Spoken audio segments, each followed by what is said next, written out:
मोदी सरकार के खिलाफ नकारात्मक माहौल बनाने के लिए विपक्ष जो है हर तिकड़म आजमा रहा है। चोर से कहवाया जा रहा है कि चोरी जो है वो बढ़ गई है। नेता से कंटेंट क्रिएटर बने राहुल गांधी का वीडियो हाई क्वालिटी में शूट किए जा रहे हैं। कभी वो मोची की दुकान पर दिखते हैं, कभी किसी सैलून में, तो कभी किसी गैराज में।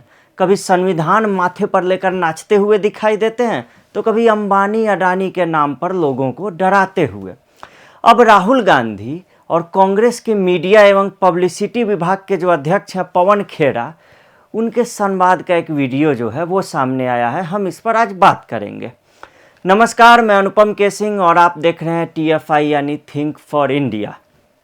जिस वीडियो की हम बात कर रहे हैं ना, उस वीडियो में एक बहुत बड़ा लोचा है। अगर आप देखेंगे तो आपको समझ में आ जाएगा वो क्या है। इस बारे में हम आपको आगे बताएंगे, लेकिन पहले जान लेते हैं कि आखिर उस वीडियो में है क्या। पवन खेड़ा इस वीडियो में कह रहे हैं कि बाजार की मौजूदा स्थिति को समझने के लिए हमें एक विशेषज्ञ की आवश्यकता है। फिर विशेषज्ञ के रूप में सुचेता दलाल को लाया जाता है उसी वीडियो में। असल में इस वीडियो के जरिए ये माहौल बनाया जा रहा है कि उद्योगपति गौतम अडानी ने महाराष्ट्र में कांग्रेस की गठबंधन सरकार को उखाड़ फेंकने के लिए एक बैठक की थी, पैसा लगाया था। फिर पवन खेड़ा पूछते हैं कि एक उद्योगपति सरकार बनाने बिगाड़ने का काम कैसे कर सकती है। इसके बाद धारावी पुनर्विकास योजना को इससे जोड़कर डर का माहौल बनाया जाता है। फिर बताया जाता है कि बाजार पर जो है इसका बुरा असर होगा। इस पर सुचेता दलाल से क्या कहवाया जाता है ये सुनिए। वो कहती हैं, ये बहुत गंभीर मुद्दा है। ये अच्छी बात है कि आप इसे देख रहे हैं। भारत विश्व के शीर्ष 5 कैपिटल मार्केट्स में आता है।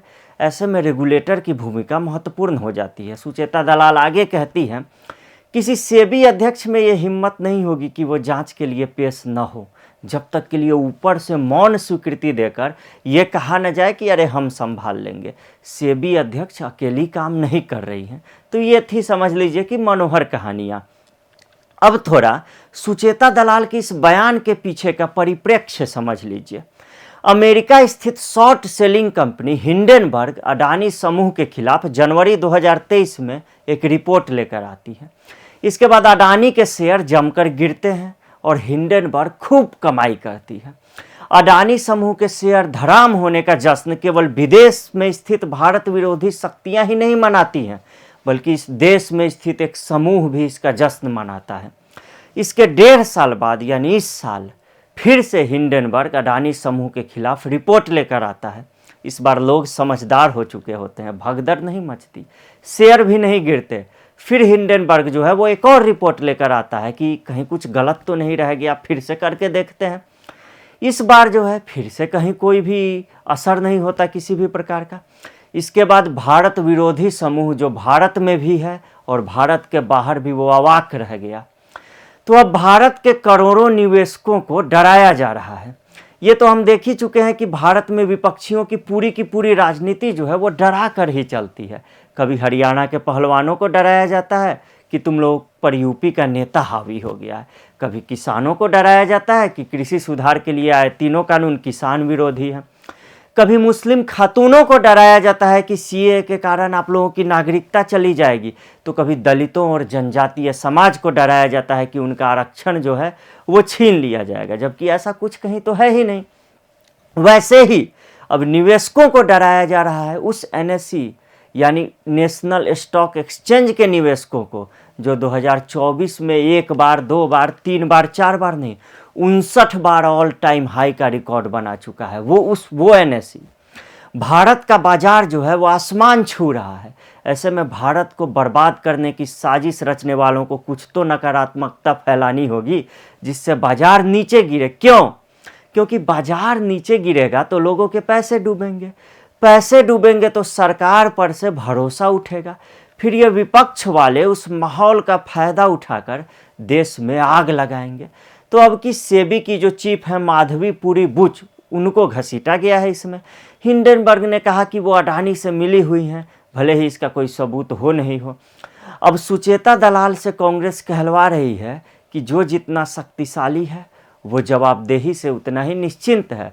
सुचेता दलाल का कहना है कि वो 40 सालों से मार्केट को कवर कर रही हैं और फिलहाल वो बहुत ज़्यादा चिंतित हैं। उनका कहना है कि निवेशक मीडिया में खबरें देखकर निवेश कर रहे हैं, उन्हें बाजार की कोई समझ है ही नहीं। उन्होंने बाजार को केवल चढ़ते हुए देखा है, गिरते हुए नहीं।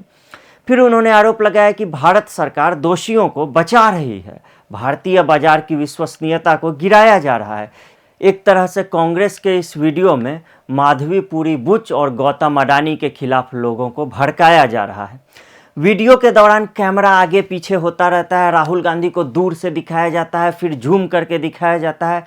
खैर, अब जान लीजिए कि भारत के बाजार को लेकर ये जो चिंता जाहिर करने वाली सुचेता कृपलानी जो हैं, ये कौन है, इनका इतिहास क्या है।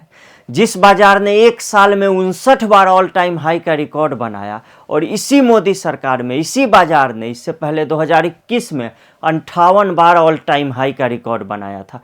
उस बाजार को बदनाम करने के मिशन में कांग्रेस के साथ निकली सुचेता दलाल का खुद का इतिहास जो है वो ठीक नहीं है। उनके ताज़ा बयान पर ये जो है ना कहावत, उल्टा चोर कोतवाल को डांटे, ये चरितार्थ होती है। यहाँ तक कि 2020 और 2023 में जब 29 बार निफ्टी ने ऑल टाइम हाई का रिकॉर्ड बनाया, तब भी केंद्र में यही सरकार थी जो अभी है।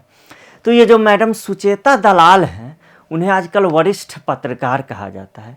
वरिष्ठ पत्रकार तो राजदीप सरदेसाई से लेकर रवीश कुमार, पुण्य प्रसून वाजपेयी, अजीत अंजुम तक ये सारे के सारे हैं। अब एक घोटाले की बात करते हैं जिसका नाम है NSE कोलोकेशन स्कैम। जुलाई 2022 में ईडी और सीबीआई ने जांच के दौरान सुचेता दलाल का नाम सामने आने के बाद उन्हें पूछताछ के लिए बुलाया था। फिर उनका बयान भी रिकॉर्ड किया गया था। इस घोटाले के व्हिसल ब्लोअर केन फॉग ने सुचेता दलाल के साथ पत्राचार भी किया था, लेकिन सुचेता दलाल का कहना था कि वो जानती ही नहीं कि ये व्यक्ति कौन है। पूर्व पुलिस कमिश्नर संजय पांडे की कंपनी आईसेक्स सर्विसेज के साथ भी उनका नाम जुड़ा था, जिसे सुचेता दलाल ने नकार दिया था। NSE ने कभी सुचेता दलाल के खिलाफ 100 करोड़ रुपए का मानहानि का मुकदमा भी दायर किया था। सुचेता दलाल का दिल्ली के सत्ताधारी समूह में पूर्व में काफ़ी प्रभाव रहा है। 1984 में फॉर्च्यून इंडिया के साथ अपना करियर शुरू करने वाली सुचेता दलाल इसके बाद बिजनेस स्टैंडर्ड और द इकोनॉमिक टाइम्स जैसे तमाम मीडिया संस्थानों में रही। आपको 1992 का हर्षद मेहता केस याद ही होगा।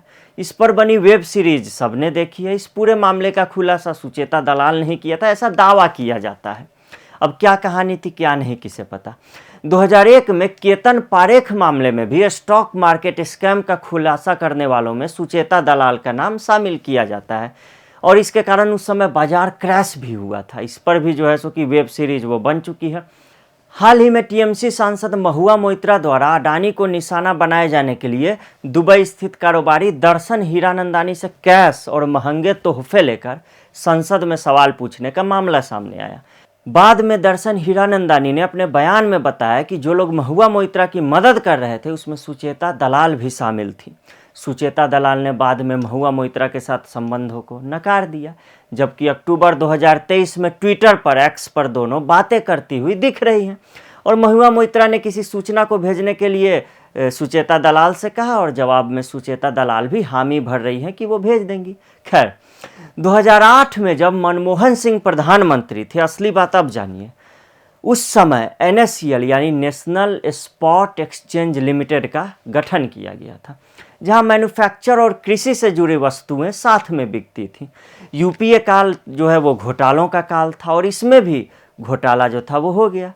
2015 में पीड़ित निवेशकों ने मुंबई पुलिस को पत्र लिखकर बताया कि इस घोटाले में सुचेता दलाल भी शामिल हैं।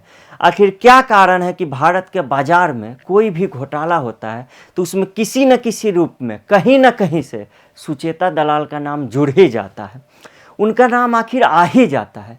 अब राहुल गांधी और पवन खेरा चाहते हैं कि इन्हीं सुचेता दलाल पर भरोसा करके निवेशक भारतीय बाजार से अपना पैसा वापस खींच लें। आखिर क्यों? एक ईमेल से खुलासा हुआ था कि 2012 में ही सुचेता दलाल को NSCL घोटाले के बारे में पता था। खुलासे से 15 महीने पहले जिस ईमेल की यहाँ बात हो रही है उसे सुचेता दलाल ने 8 मई 2012 को NSCL के कम्युनिकेशन विभाग को लिखा था। इसके MD जिग्नेश शाह को भी ये ईमेल भेजा गया था। जिग्नेश शाह इस घोटाले में गिरफ्तार भी हुए थे। इस ईमेल में सुचेता दलाल NSCL के लेन देन में हुई गड़बड़ियों को लेकर बात करती हुई दिख रही हैं। यानी उन्हें पता था कि कुछ न कुछ गड़बड़ है। वहीं निवेशकों ने पुलिस को जो पत्र भेजा था उसमें बताया गया था कि सुचेता दलाल का FTIL के संचालक जिग्नेश शाह के साथ करीबी संबंध थे। इसमें तो यहाँ तक दावा किया गया था कि 2011 से 13 के बीच सुचेता दलाल की कंपनी मनी लाइफ को जिग्नेश शाह की कंपनी टिकर प्लांट से 88 लाख रुपए मिले थे।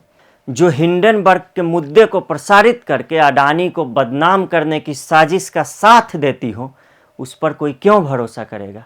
राजदीप सरदेसाई जैसे गिद्ध पत्रकारिता के झंडा बरदार जिसकी तारीफ करते नहीं थकते हैं, उस पर कोई क्यों भरोसा करेगा। भारत का बाजार यूं ही आगे बढ़ता रहेगा। भारत में एक नहीं कई अडानी पैदा होंगे। घोटालों के खुलासे का दावा करने वाली सुचेता दलाल जैसियों पर भरोसा करके बाजार और निवेशक अगर चलने लगे तब तो हो गया बेड़ा गर्क। तो अगले वीडियो में मिलेंगे फिर एक नए विषय के साथ। तब तक के लिए देखते रहिए TFI। मैं अनुपम के सिंह आपसे विदा लेता हूँ। नमस्कार।